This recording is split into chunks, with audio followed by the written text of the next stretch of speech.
And what brought you to therapy in the first place in the initial stages? So I think how I felt about therapy in the beginning initially was that I was really scared to start therapy. Right. I think therapy to me was very alien. I didn't really understand what it meant. And I thought, okay, how can this even help me? Like, what is therapy going to really do for me? I didn't think I really needed it. I didn't really think, I looked at myself and thought, I don't really need therapy. Why did you think that by looking at yourself? I didn't think I deserved it. I think I looked at my life and thought my life on the outside seemed so perfect. You know, I had a great family, you know, I had all these amazing things. So I didn't think I really deserved it. I didn't think that myself and my problems needed it. I didn't think they were worthy of that. Were they your beliefs, or were they beliefs that you'd taken in from society, like you say, by the way you look? Yeah, I think if you ask the old me, I'd say it was me and it was all down to me. Whereas Right. I think now I'd say it was society and others' beliefs that I'd taken on, and, you know, listening to the world around me, others' opinions and everything that they'd put into my head, and I didn't have the self-worth and value to really like stand up against it and argue it. Yeah. So Yeah. Okay. So when you sought out therapy and Yeah. you didn't think, but you still went ahead. yeah, I think Okay. I got to the point where I was like, you know, I'm so unwell, I'm so unhappy. What's the worst thing that can happen with it? Like, Yeah. what is the worst thing if I go to therapy? If it's, you know, if it doesn't work out for me, I've tried it, it's not worked. So I even went into it with that negative thinking of, it's probably not going to work anyway. Yeah. So I was like, oh, well, if it doesn't work, I'm going to be here anyway. So you won't be any worse. So I'm not going to be any worse off. So Okay. I'll go and then see how it goes. But I still was this really vulnerable child, and I just was so scared to do it. Even that in itself, the period of time between me thinking about therapy to, you know, then actually going ahead and booking it, or, you know, booking a session, I was so scared because I just was scared of my trauma, Yeah. whether I knew it or not. Right. Yeah. Yeah. So what was your first experiences then when you first went into therapy? So I'd actually had a therapist before, Oh yeah. and I'd gone to see that person and had 2 sessions, and I just did not connect well with them. Yeah. I started to, you know, to blame other people and to blame my way of thinking on others, and although, you know, some of it can be said that you take on other people's opinions, ultimately it's how I view it and if I choose to take it on. Yeah. So I just did not connect well with them, and I remember going like, oh my god, therapy's rubbish, like therapy's never going to work for me. Yeah. And then it was just that I didn't connect well with them. And then I was like, right, I'll go get a recommendation. I'll speak to my friend who has done really well in therapy. And then they gave me the recommendation. And then that's how you and I connected. Okay. And then I set up a session and there I went. And that's when my therapy began. But I think before you actually have the session, it's, you know, a task in itself to get your mind in a place where you don't cancel it. Like, I nearly cancelled it millions of times. I was so close to cancelling it. Yeah. And even that, like, I had to really overcome that fear of thinking, okay, what if they judge me? Like, what if I say the wrong thing? What can I say? And you just have this bound of worry about every single step, every single process in therapy. Yeah. So it was really scary. Like, I really struggled to even get myself, someone who was so incredibly scared, but still felt they didn't deserve it. It didn't really add up. But a lot, my family pushed me, and they were like, you know, you need to go. This is not a way to live your life. Like, go to therapy, see how you do. You know, not every therapist is the same. Every therapist does things differently. So then I was like, right, I'll stick to it. I'll go. And then I went to our first session. And what was life like before therapy? Do you know, when you said Yeah. it was so bad? Can you talk more about that? So my life before therapy was, God, I look back now and it was awful. Like, I cried all the time. I was scared of every single thing in life. Yeah. My relationships were awful, you know. I almost was lying to myself about everything. I wouldn't achieve anything. I would give up before I could even start. And life was really, comparing it to now, it was awful. It was so depressive and negative, and I blamed the world. I blamed everyone else. I looked at everyone else and thought, oh, it's easy for you. And my life before was I was very unhappy. I was a little girl who had not dealt with anything, and I'd had all this trauma, and it just seeped out of me in every single situation. I was insecure, I was unhappy, all my relationships were suffering, with family, you know, with my partner, with, you know, some friends. Like I wasn't very nice to be around, and I didn't do much. Like I had, you know, if someone was to speak to me now, they'd see me as this really confident person, and even then you would think I was so confident. You know, I loved looking nice, I loved to dress up, but if you actually knew me, like really knew me, I was so insecure and unhappy. But you would never know that just from looking at me, or even having a 5-minute conversation with me, or even an hour's conversation. Yeah, You so wouldn't part know. of the dressing up was part of, at that point, hiding Yeah. the real feelings that were Masking going on it. inside. Completely. And is that because, you know, when you spoke about society judging you, Mm-hmm. and telling you you're not allowed to be ill Yeah. because of the way you look, and you kind of agreed with them as Yeah, I well, did. didn't you? Because Yeah. you then took that in, and then the only thing you learned from that was to judge yourself and others, Yeah. because society had learned to judge itself Oh, and yeah. others. Yeah. I think I allowed society to judge me, and then I took it on. I had older people telling me, you know, how to act and what to be. I had teachers telling me, I had peers, and I think that I think everyone goes through that in life. When you go through high school, it changes.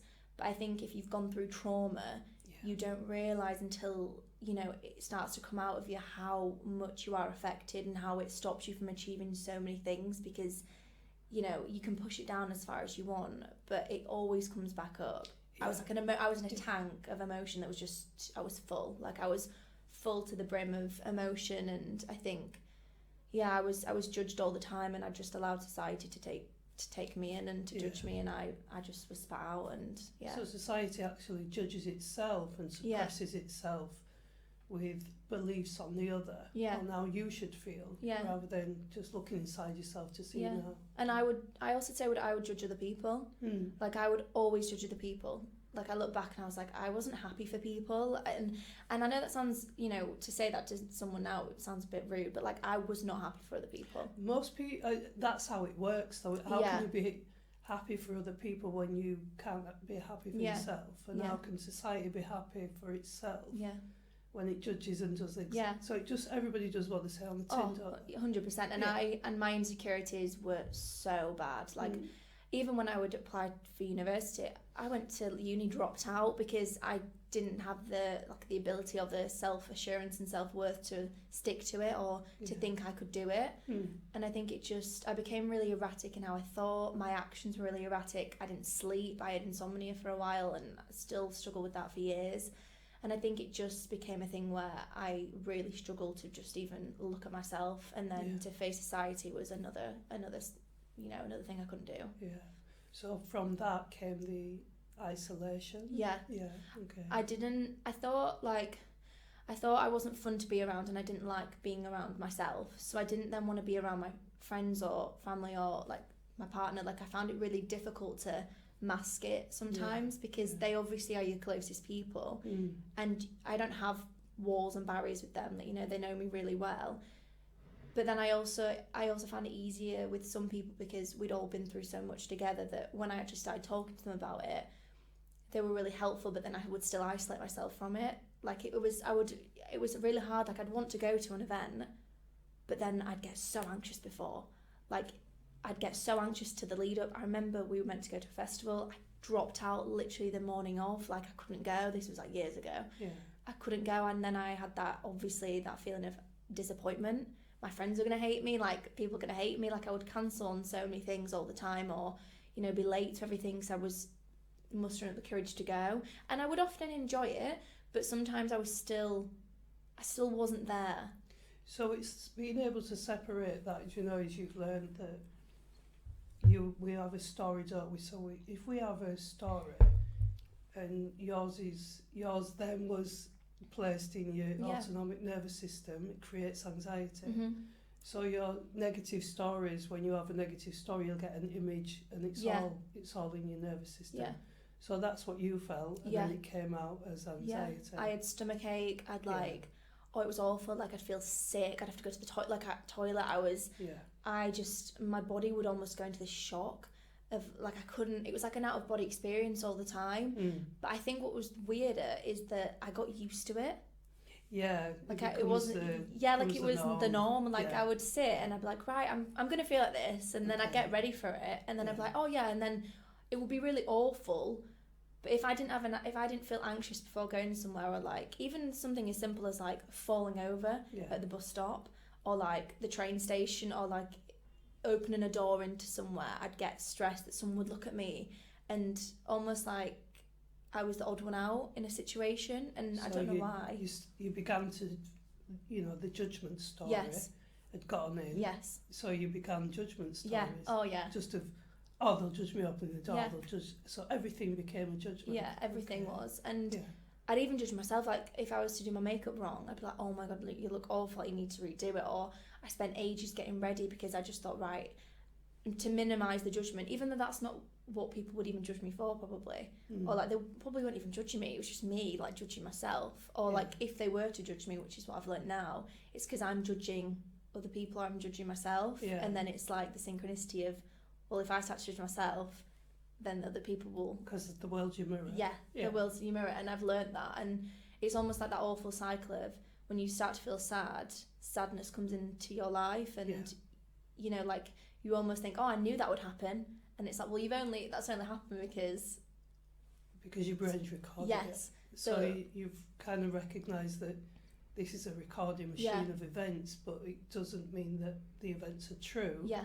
Because the recording comes from society, and society isn't always right. Yeah, exactly. Yeah. But I think my life before therapy, I didn't have the tools to like tell myself, or to catch myself, or to say, no, that's not right, or I don't really think like that now, but then I was so broken to the point where like anyone could have said anything to me, I would have just taken it in. Like someone could have said something that was completely just not me, and I'd have taken it on. Or if like, because I was dyslexic as well, I struggled at school, so then I think my insecurity started with that, and then it just spiraled and snowballed, and then all my trauma came in, and then I was like, right, I'm just a mess.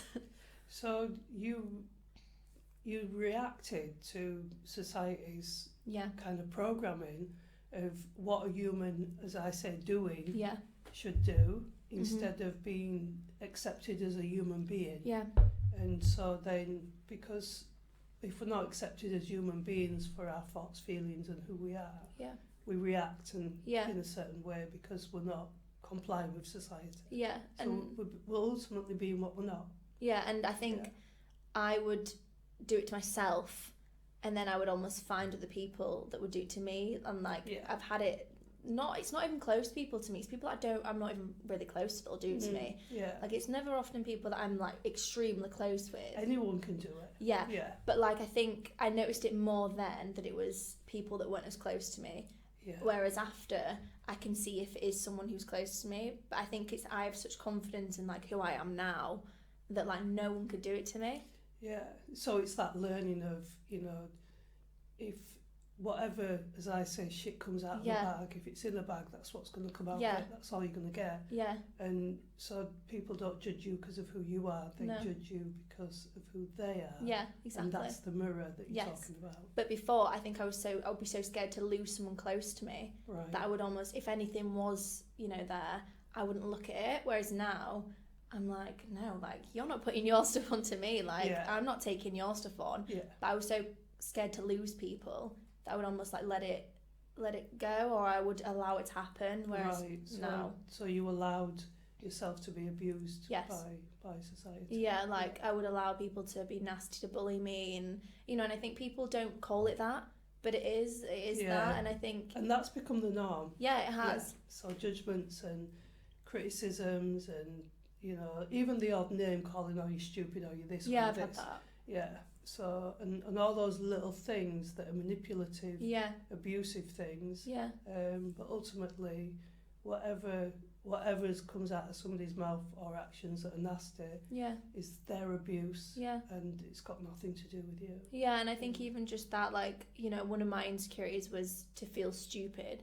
So, like, when I had that, if it was, at school, or if it was at a job or something like that, and someone would say it to me, it would be like, you can't, like, who are you to call me stupid? Like, exactly. You can't call me stupid. Yeah. Like, well, you can, but I'm going to say something now. Yeah. And I think my directness is often taken like me trying to bulldoze or like to be really opinionated, but it's not. I'm just protecting boundaries. And I think, you know, before I had no boundaries, now I have boundaries, and I'm happy to say I have boundaries because it shows that I do love myself. But before then I was so scared to have an argument with someone, and I also couldn't speak. I think I was so angry that like any conversation I would have would be angry. Like it wasn't, you know, I couldn't sit someone down and say, you know, you've really upset me. It would be, you've done this and you've done that. And I think that I seeped out that anger, like it just came out of me because I hadn't dealt with it. So that was your stuff in your bag that had been put into you and you were letting it out as well. So, and I think I learned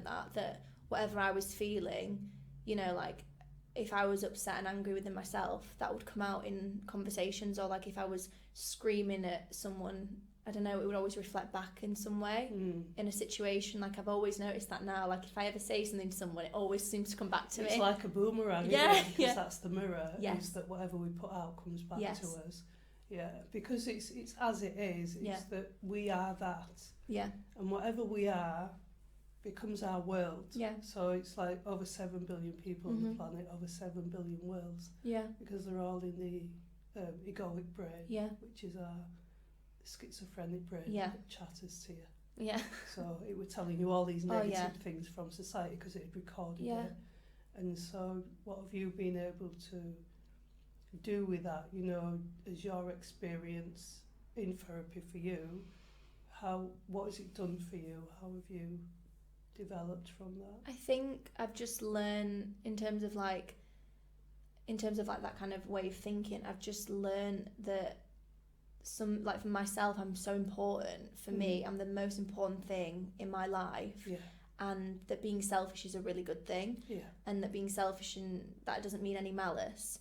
And I think putting myself first in situations and really dealing with my trauma and anything that I've gone through has meant that I'm so clear-minded about what I want, who I want to be, and what I want from life. Yeah, without the barriers of other people. Yes. So what you're saying is that selfish is a good thing because we need to do ourselves. Yes. And then it'll spill out to help others. Yes. Rather than you're not taking anything away from anybody. No, and there's room for everyone. There's room for we can all do it. Yeah, and I think that therapy really taught me that in the sense of, you know, it's okay to choose. You don't want to do that. You don't want to continue to have that kind of relationship with someone, or you don't want to have those kinds of conversations anymore, or this is my boundary. And if someone has a problem with that, and I've learned this, because if I have a problem with it, I don't think what's wrong with you. I think, okay, what's wrong with me? Yeah. Why do I have a problem with that? Or maybe as we're learning to name it now, is there's nothing wrong with you. It's just what can I learn from this? Yes. Yeah.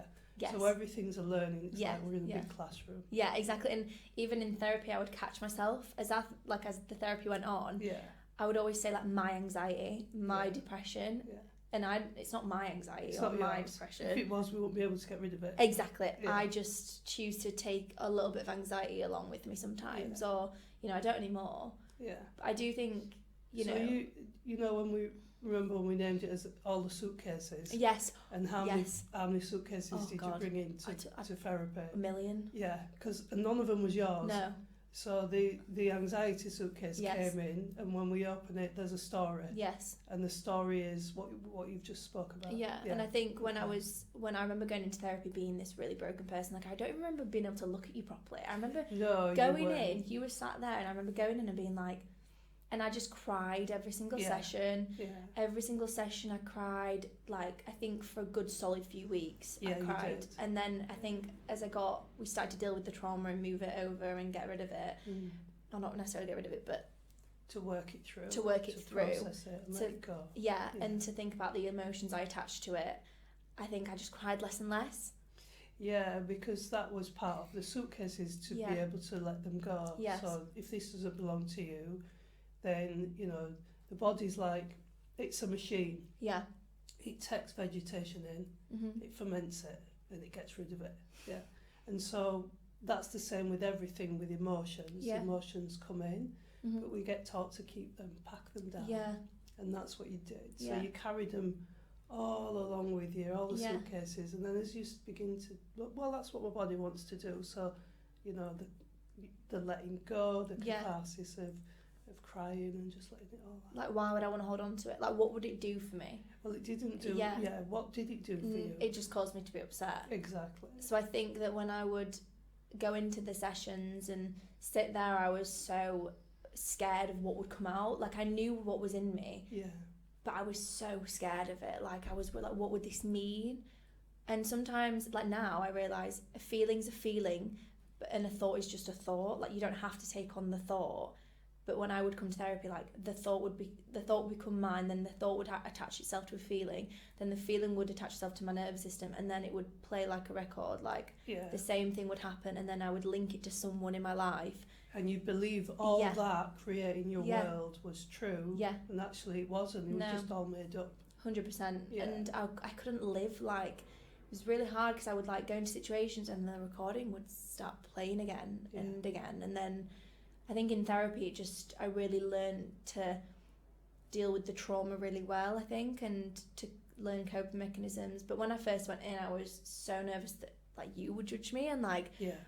what if you thought I was so mentally unwell that, like, I need to be, like, sectioned. Like, I remember that was one of my fears. That was one of you. Yeah, I think Yeah. you actually asked Yeah. that question as well. Like a Yeah, murderers, and like yeah. I Yeah. would go crazy. Like, I would think about all these crazy ideas that, of course, that's the fact that I was so nervous about it and scared Yeah. highlighted that I wasn't like that. Like, But I guess what you were as well is that you were extremely brave, yeah, because you're the one that were doing all the work, yeah, and you're the one that was facing these Yeah. awful traumas that came Yeah. out. I think that's one thing that I think you focus so much on, like, the upset of it, but actually I remember, like, being really proud of myself each session. Like, each session I'd come out and I remember, like, a family member would ask, like, how do you feel? And I'd be like, I feel amazing. Yeah. And then it wouldn't last for very long, because obviously in the beginning I hadn't really been able to deal with everything properly, so, like, those thoughts were still in there and Yeah. I hadn't properly moved them over. But I remember feeling really happy with myself. Like, each time I'd gone for that hour and really focused on myself and spoke to someone else about it. But yeah, I think therapy is, like, going to therapy when you know you have trauma to deal with is so brave. I think Yeah. I commend anyone who goes to therapy and commits to it, because you're taking accountability, and so many people in this world don't take accountability for how they Yeah. think or their actions. Yeah, because it's always pointing the finger Yeah. at somebody else. And I would do that. There's always someone else to blame. 100%. And I think I see people do that now, and I'm like, no, you need to take accountability for that. And Yeah. I remember taking so much accountability, and I think that's why I loved therapy, because I'd already taken accountability for so much in my life, taken on other people's problems. Yeah, you were accountable for them. So I found it And so, easy. Like, I didn't yeah. find it that difficult to say, oh, I do this, or I've done that wrong, or I've not, I've not done that. But I found it really hard to think, oh, I've done that right, or Yeah, I've- and it's usually the one that's blamed the most, the Yeah. one that gets it the most, yeah, is the one that, the scapegoat, yeah, is the one that takes accountability for others. yeah, So they find it relieving to be able to let Yeah. it go. So when you said move it over, yeah, it's moving it from the left hemisphere of your brain to the right, Yeah. the right, yeah, the emotional side over to the left, yeah. to be able to kind of put it in the filing cabinet. Yeah. I can remember it, but it's not in my nervous system. And I remember us doing it. Like, I remember like, I think about it now, I can remember us doing it. Like, I remember just sitting there and, like, even not wanting to think about the thought. Like, it would, like, the thoughts that I would think would really scare me, and I was so upset by them. And that's when we did the EMDR Yeah. therapy. Yeah. And I really liked, I felt a big benefit from doing that. I Yeah. think that was really beneficial for me, to do that, because I think it really made me, like, think about my emotions, move them over, deal with them. And then I don't know when it was, but I stopped really being scared by them. I wasn't embarrassed by them. I Yeah. wasn't fearful of them. It happened, moved on, and that's, like, I'm not embarrassed about the trauma I've had. I'm not scared of it anymore. I don't give what it can it power. do to you? It's just Yeah. it's like a cloud, when the thought comes up, Yeah, and the feeling, no matter what you do with it, whether you Mhm. believe it or not, it will pass. It's Yeah. like everything's like a Yeah. cloud. And so sometimes what we do is, if we get an awful feeling and there's no thought with it, we'll search a story. yeah, We'll try and find, why have I got this feeling? Oh yeah, there it is, and then we'll Yeah. attach a story, and then it must be true. yeah, Well, ultimately it's not. It's just like, you're here and the story's here, and you're Yeah. so interested in the story Oh, that yeah. we're like this, come out, Yeah. come out. So it's like a daydream that Yeah. you're in. Yeah, and Yeah. when you come out of the daydream, you realise this is just a recording. Yeah. It's like, yes. Yeah, And you 100%. believe every word it says because you think it's And I part think, of your identity when it's not. but I think as well, unless you've had something to challenge it, of course you're going to think like that. And it's also very comforting. I think not my depression, having had depression, like still catch carrying yourself. the depressive suitcase. Still carrying it and still carrying anxiety. I think it made me realise how strong I am as a person, and I don't regret ever having it. I don't regret going through it because I'm very empathetic because of it. Yeah. But I do think it's so hard when you first go to therapy to just force yourself to go, like. But I think I think I commend anyone that can go to therapy, and I also don't think you're weak. I think if anything, you're a really strong person to go to therapy. Yeah, to deal with that, because it's like, what does weakness have to do with it? Weak and strength. What does that have to do with, keeping something inside? I mean, would you say to somebody logically, if you can be constipated and have stomachache and your stomach gets bigger and bigger, does it make you strong? To go to the toilet, are you weak? It's like, oh, look at you. Yeah. You can't make yourself suffer long enough, so you're weak. So it makes no sense that if we become psychologically and emotionally constipated, does it make you weak to let it go? No, so it's not, is it? It's like, okay, it might hurt a bit, just as the same as if you had piles, it might hurt a bit, but you're going to feel relief, you're going to feel good afterwards. But short term, it's painful. Yeah, it's very painful, and I think, but also there's no one person who is depressive. There's no one person who's anxious. There's no, like, you can't look at someone and think you're depressive or you're anxious. Like I wouldn't say people thought that about me. Because that's another thing that society goes, and it's like a tick box in it. So we take away our human beingness and tick a box and say, well, if that person looks like that, then they don't fit the criteria. So, and who sets the criteria anyway? Because society.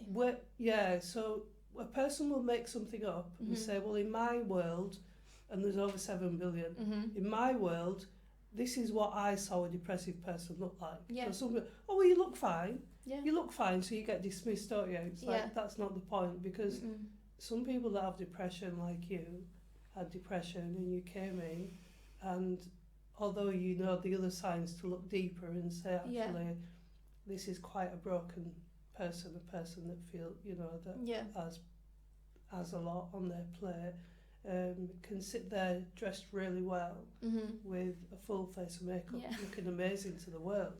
But it's what we want to see, not actually having a deeper look at that. I also think I was told that, like, and like, this is people that didn't know, like, what I'd been through.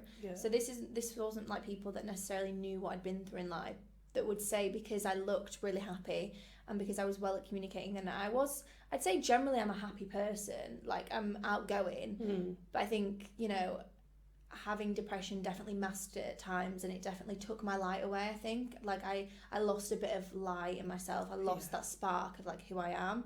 So when people would see me, or like, if they would judge me, like, often the one thing that I would always get was like, oh, you're so happy, like, you live, like, you've nothing to worry about in life, or like, I've had that before.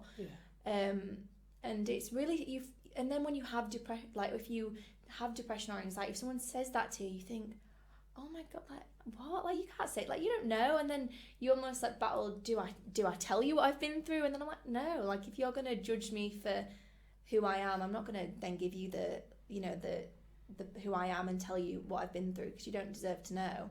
But I do think people judge you based off of how you look, how you are, and how you interact. But if I've been dealing with it for that many years, of course I've learned to mask in society just to, like, to get through. To get through what society says, what's accepted and what's not accepted, based on looks. But then they don't see me crying at home and not being able to leave my bed, and not brushing my hair, not being good, like, looking after myself. Like, they don't see that side of depression and anxiety. They me just having, see the mask that you put on before you out the door. They don't see me having to be talked down every single time I'm going to do something really big for myself, because I don't have that you know, self-confidence to do it. You know, the countless hours I've spent with family members or friends who will, or like my partner, who will try help me and try speak me up, and like, because I didn't believe it, like they, you know, no matter what they said, even though it was often true, and you know, I wasn't going to take it on because I didn't believe it in myself. Why didn't you believe it? I think because, I don't know, like I think I just look back and I just didn't think I was valuable. I didn't think I was worthy of being happy, and I didn't actually think that I deserved therapy and all of that, and yeah, I just think that I didn't deserve it, and yeah, it was really, really... Why didn't you deserve therapy? What was it about you that says you don't deserve it? I think because on the outside world I lived a very good life. I was privileged. You know, even being able to go to therapy, you know, having a family member pay for my therapy, which not everyone gets, like, you know, you don't often get that. So I think even just having so much privilege and having a really, you know, what someone would call just like like having family, having friends, going to a decent school, like all of those stereotypical things that would seemingly mean that you're on a good path in life. You know, I think that made me think, well, what do I have to be sad about? Like, what do I really have to be sad about? So did that voice really come from you, or did that come from society? I think that came from society, and I think that I looked at the world and thought, okay, well, people have it worse. And I've been told before, like, people have it worse. Like, you know, you don't know what I've been through in life, and I've had a really hard life. And then you hear about their life and you think, oh God, like, they've had a really hard life. And it makes you think, oh, I've not had that hard of a life. But then I think, actually, like, it's not a competition. Yeah, it's not a competition. Like a measuring stick, isn't it? And so, also, like, everyone goes through it differently. Yeah, and if it's 100% for each individual, you know, as an individual, it's 100% for each person. You know, quite often you hear comments of, oh, it doesn't hurt that bad, or stop complaining. It's like, actually, to that person it might. Yeah. And so no one has the right to judge that. But we can get judgments like that, you know, they're like, for anyone, there can be a dripping tap year after year after year. You can go see anybody and somebody just might say, oh, it doesn't hurt that bad, or, you know, or shut up, or, you know, things like that. So, and I also think as well, like, I obviously was so vulnerable at that point that that would come into my mind and I'd take it on, and then I was almost suppressing how I felt. So yeah, I think that because I suppressed it so much, it just got worse, and I started to believe that I didn't deserve it. Right. And then even that's, you know, that's not love. That's you taking something that you actually need away. Like, I was never ever going to be able to go through life with the trauma that I'd gone through and live a happy, successful, motivational life. And I remember you asked me, what do you want from therapy? And I just said, I just want to be happy. Yeah. Like, that was the biggest thing I ever wanted. I just wanted to be happy. But for me now, happiness means a multitude of things. Yeah. But back then, I just wanted to be happy. Yeah. And I guess the other one was to have freedom from the suffering as well. Of, you know, and knowing that you could. I think having so much happen, I just felt really shackled to my own mind. Yeah. Like, if I could, you know, like draw it, it was literally like me with running away with shackles attached to like a brain that just didn't. It's almost like it was me versus my mind. It is, because it's the schizophrenic part, the egoic brain that chatters. That's actually a prisoner. Yeah. And so everybody that hears the chatter believes it and believes it's part of their identity. So you're in the prison of your own mind, and it's only when you recognise that, you know, when we do anything, when we did the EMDR, we checked in your body, whereabouts is that in your body, and you then, if I were to say, you know, as we do the body scan, tell me how your toes are feeling. Yeah, and I didn't believe it at first. I was like, what? Yeah, what we're doing, because all the things get planted in your body as well. So it's like, tell me how your toes are feeling. So then it's who's the one that's going down and looking at your toes. Yeah. So it's recognising that, well, if somebody's going inside and looking at your toes, there's only one of you in there. Yeah, exactly. Who could that be? And it's like, so that means that you can't be the toes. No. You're just an inhabitant. It's your house. And so then if you look at the thoughts and say, well, I felt a prisoner of this, it's like, you wouldn't choose that prison, would you? No. So it's like, who chose it? Yeah. And who's the one inside you looking at the thought and telling me about them? Yeah. So it's that separation of realising that these schizophrenic thoughts don't belong to you, just as the suitcases. Yeah, exactly. Yeah. And so there's an observer, you're actually the observer to them. And if you're the observer to them, you can turn away and you don't 100%. Have to. And I think that I learned that, but it was also really hard, I think, in therapy to implement things because during COVID, although it was really amazing to like have that time, but like it was almost hard to implement those kinds of things because I was in the same environment that I felt depressed in. So I almost had to change things in my environment. Like, so what was it about COVID then? What was it about COVID that, like you say, it afforded you the time? I think because I felt so isolated, I've already said, I think that being able to have that time that I really wanted to just be on my own, to not see anyone, to not speak to people, to just really be in my own mind and to take care of myself and to say no. Like I didn't want to be around people, and it wasn't that I didn't love them. It didn't. So what you're saying is COVID gave you the excuse to be alone. Yeah. And some people were fine with it, some people weren't, and I think that, you know, all that mattered is that I needed that. And so you didn't have to, kind of gave you the excuse as well to not have to make excuses up. And I just, you know, I'd look forward to being in my therapy and knowing that I had that whole week where I didn't have to see anyone. I didn't have to talk to anyone about things, and I think I could really take the time to like implement therapy, and even just in my, you know, my home, and like if things would happen, I could, you know, implement how I would think, and just, you know, even things like, you know, doing the body scans. I do body scans now, but like I would do body scans and I would implement more things. But I think being alone in that time, you need it, because when you're dealing with trauma, it's so draining. Like it comes out, and you know, that session will have been really helpful.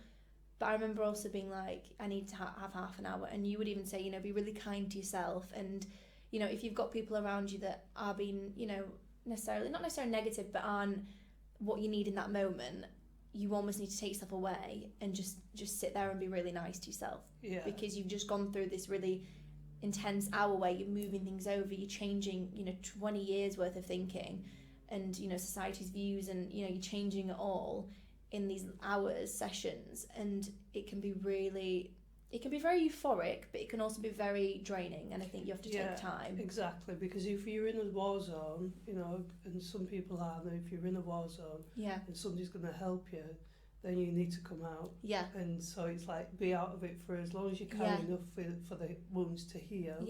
And then until you're able to almost be able to manage to put the boundaries up to say, I'm not going to enter into that. And I think one thing that did help me in therapy is I'm very open. I'm not someone who's ever really been embarrassed about much. Like I'm a very open book. Like I'm always that person that's like, I'll say it how it is. I'm not. I don't take myself too seriously. So I think that did help me in therapy, like being really open. Like I feel like you know, I've always been open, and I've always been very much like in my feelings. Maybe back then I was a bit too much in thoughts and not enough in actually how I felt. Well, there's never too much. Never too much. Never too much. Who holds a scale? So it's never too much. It's just the right for you. And I think it's different for everyone.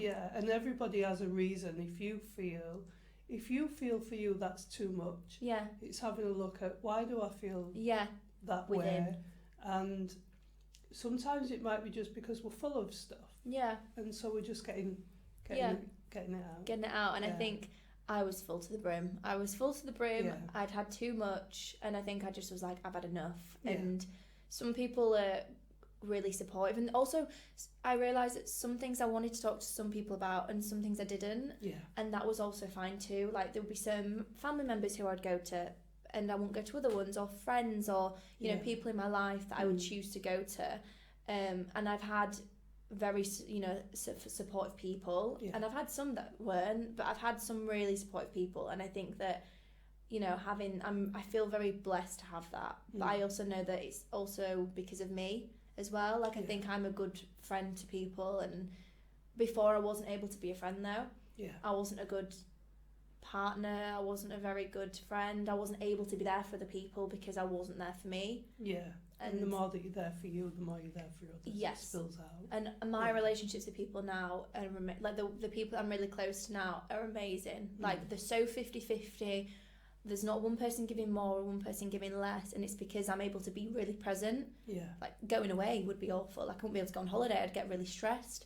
I remember I went on one holiday, it was too stressful, and now it's like I've got the skills to be able to go. I've got the emotional, capacity to be like, I'm so excited. I don't take worry and fear with me into situations. Yeah, because there's nothing to fear, is there? No. If you have a beautiful world inside, if you've got heaven going on inside, then you've got great heaven going on the outside. And sometimes clouds come along, but they come along and they go, because that's what they do. Emotions come up, sometimes they come up, but they will always leave.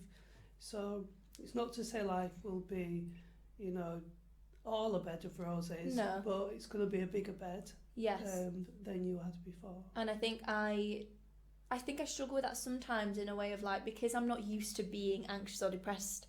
If I, have an emotion that I might associate that with, I find it hard to have that now because I'm not used to having it, which is good. Yeah. It's good to have that, and I love that I don't feel like it's normal to feel depressed. But I think it's, it's realising that, I'm not going to be a flower 24/7 that's just a ray of sunshine that's just seeping out love and happiness. I'm going to have moments where I'm not happy or things come up, but they don't last for weeks and weeks and weeks now. No, and they don't turn into depression. They just turn into, this is a moment where I feel like this. Yeah. And then, that can move on. That can leave as well. Yeah, and be happy and to try my hardest to just be happy. And, I have committed so much to therapy, and I deserve to have what I have now. Like, I deserve to be happy and to feel like this because I've put so much into it. Yeah. So yeah, I just think that it was such a scary process. It was, from the start, it was really scary, but then I think I felt like I loved therapy in the end. Like, it became something I really looked forward to, and it helped me a lot. But even when I would speak to people about therapy, some people were like, therapy, no, like, therapy's a load of rubbish. And I'm like, no, it's just not. Like, it's just not. It might have been their experience of it, or or some people have an aversion to it, but it's whatever they choose for themselves. Yeah. And I think I don't take things as an attack anymore. Like, I've realised that what someone says or thinks isn't a reflection of what I think or feel, and I don't need to argue that. It's their stuff, so it's like just saying, actually, to yourself, that's their stuff, and if that's what they want to let out of their bag, then that's up to them. Yeah, and I think it's enabled me to actually have better friendships with people, and to just to be more positive in life, and to actually have goals and things I actually want to do. Whereas before, I think my goal was to just be all right and to get through COVID and to be, to live. But I think, I wasn't living all. I wasn't living. Existing. I was existing. I wasn't living. Now I'm living, and I'm happy, and I'm living life, and I'm doing things I never thought I'd be able to do. So I think therapy's brought me so much confidence and love. And I think that I'm grateful to have been able to do it, to be honest. So ultimately what you're saying is that it's helped you to grow inside. Yeah. And you've grown because you've been focusing on inside. So I guess before it was like looking for your car keys, and someone comes along and says, where are they? They're in the grass. And you say, no, I actually dropped them somewhere in the house. Like, why are we outside? Well, that's what everybody does. They go outside of themselves. And it's, so it's to find yourself, go inside. Always go inside. External factors were my biggest enemy. Like, I would take them on. Like, if something happened, if someone said something to me, that would change how I thought.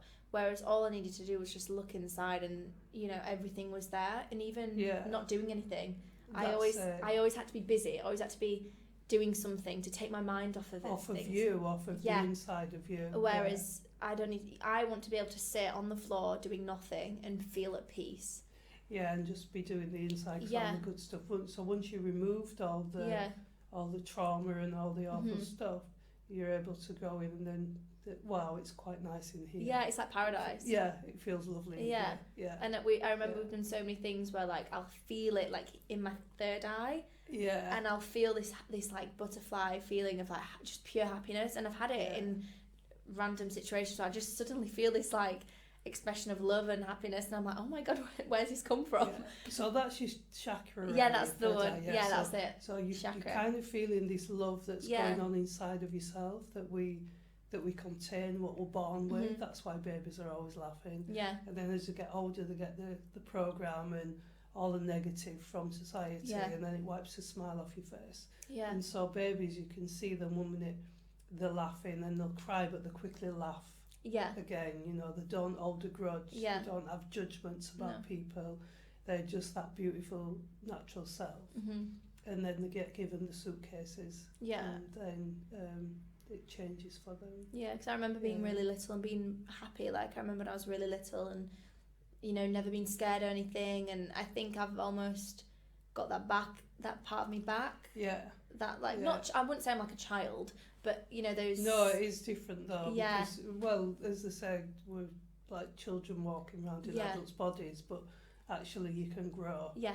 So you're an adult walking around in an adult's body now. Yeah. But I have, like, I just, and like, even like everything I do in my life, like, I just really think about, like, is this going to make me happy? Is it going to add to me? And, you know, is this relationship what I want anymore? Is that friendship what I want anymore? Is, you know, in every, you know, capacity, I'm not scared to say I don't want to do that anymore. I don't want that in my life. Yeah, so, in that growth period where you've said, you know, that was for me then, but as you begin to change and, you know, you did begin to change. Yeah, I did. You change your mind, you change your way. Yeah, I did. And I think it was really weird because, like, I remember being really worried because I knew I was going to change. I changed, I had this core within me that was always there. Yeah. But I did change quite a lot, and I think that I noticed that it just wasn't there for certain people anymore, and it wasn't what other people wanted. And like I said before, like I've always been someone who's direct, but I think now it's like I love that about myself. Yeah. Like I love that I'm you know, I'm someone who my friends come to and speak to because I feel like I can give really good, like, not even advice, but I can just sit and listen. Yeah. I don't add my own opinion onto something anymore, and I kind of just sit there and I'm able to just be with my own thoughts now and to be a good friend or to be there for someone else. And I think that not everyone is going to accept you in general, but I used to really be like, why don't they like me? Like, what have I done to them? And now I don't really care. Because the more that you accept yourself, it does, everything else on top's a bonus. Oh yeah. And if you don't get the bonus, it doesn't matter because you've still got one, which is yourself. Well, it's like if I was to have a party, if people couldn't come, certain people, I wouldn't care. I'd be like, oh well, okay. Yeah. If they could come, great. Yeah. But I think before, the old me would get really angry and cause a problem. And I also think just because I feel a certain way, or just because someone else feels a certain way, doesn't mean that I have to change what I'm doing for that person's feelings, or vice versa. Because I feel a certain way, it doesn't mean that the consequence has to be that person changes what they're doing. Yeah. So what you're saying is that when you come out of the more that you come out of the ego, it's not that you don't care in an awful way. No. It's just that you've dropped the ego. Because the ego always wants, doesn't it? Yeah. It's always gimme all the time. So it's as if people owe us something. Yeah. You should do that for me. You should have come. Yes. You don't care. You don't. Yeah. But actually, when you realise, if I release myself from that prison. Yeah. And I don't believe the story it's telling me anymore, that I'm not its identity. Yeah. I feel okay. People are free to do. I'm free to do what I like, and they're free to do what they like. Yeah. And if we come together with that freedom, fine. Yeah. And it comes from a place of love. Like I don't do anything maliciously. I'd never want to hurt someone's feelings, but I also can't control how someone else feels. No. And I think I've learned that. Like I don't want to ever upset someone. Yeah. But if I know that I need to do something for myself that doesn't maliciously do anything to anybody else, but it might upset them because I'm not conforming in a way that they are used to or they like. Yeah. I think you've got to just go with how you feel and what's best. Because ultimately, if you're at a place of self-actualization, you're not doing something that's going to maliciously hurt someone else. No, we're just organisms here to have an experience. So what you're saying is, you're just doing your experience and you're accepting of another. Yeah. Doing their experience. And everyone can live differently, and you can either have people around or you don't. Like, it's also not a big thing. You don't need to.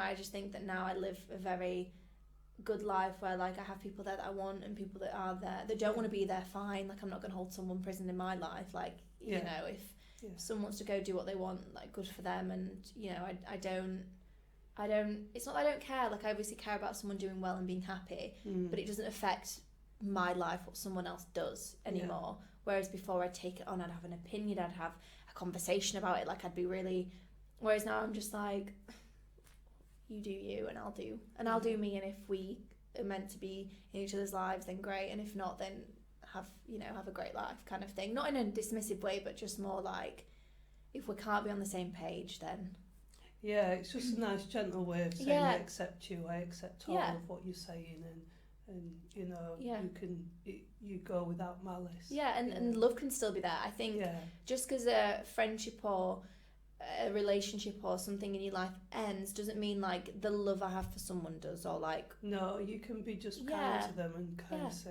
you know, I'll let you go. And I'm happy, you know, and I don't have, you know, there's people in my life that I don't particularly, you know, not in my life, but like people that I've had that I might not have a lot of love for anymore, but it doesn't mean I don't want them to be happy and live life. It's like that, isn't it? Sometimes it's like I'm neither or. I'm just like, cool. Like, okay. If I hear about them, I'm like, great. So what would you end on today?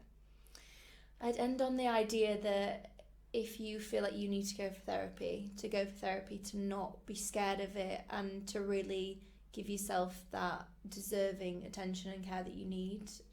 And to also say that like I have done so well in therapy and I've loved every second of therapy. And okay, that's good. It's